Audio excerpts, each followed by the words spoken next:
कपडे धुण्यासाठी सेपरेट वेळ जाऊ नये म्हणून मी अंघोळीला गेल्यावर कपडे वगैरे धुवूनच बाहेर येते. नंतर शिवांश पण त्रास देतो म्हणून माझी अशी काही कामे होतात. नंतर कपडे वगैरे वाळू घातले. देवपूजा पण आधीच झाली होती माझी आणि नंतर दारासमोर छान सुंदर छोटीशीच रांगोळी पण काढली.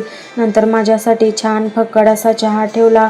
चहा घेतल्याशिवाय दिवसाची सुरुवातच होत नाही. नंतर माझा स्वयंपाक वगैरे पण झाला होता. वांग्याची भाजी केली होती आज.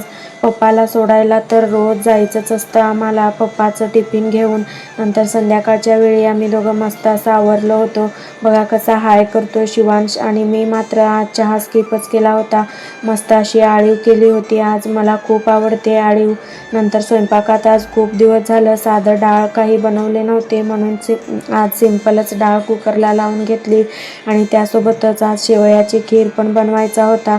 त्यासाठीच काजू बदाम बारीक कट करून घेतलं आणि शेवया तुपात छान भाजून घेतलं आणि त्यातच कट केलेले काजू बदाम टाकून आणखी थोडा वेळ भाजून घेतलं आणि नंतर त्यात दूध ॲड केलं आणि साखर पण घातली. जेवढं गोड हवी तेवढी. इकडे माझ्या चपात्या पण झाल्या होत्या माझ्यासाठी. नंतर चपाती कडक व्हायला ठेवली आणि नंतर आम्ही दोघं संध्याकाळची दिवाबत्ती करून घेतली मस्त अशी.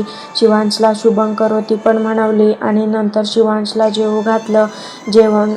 जेवणानंतर छान खीर पण खाऊ घातली मस्त अशी. व्हिडिओ आवडल्यास लाईक शेअर सबस्क्राईब करायला मात्र विसरू नका.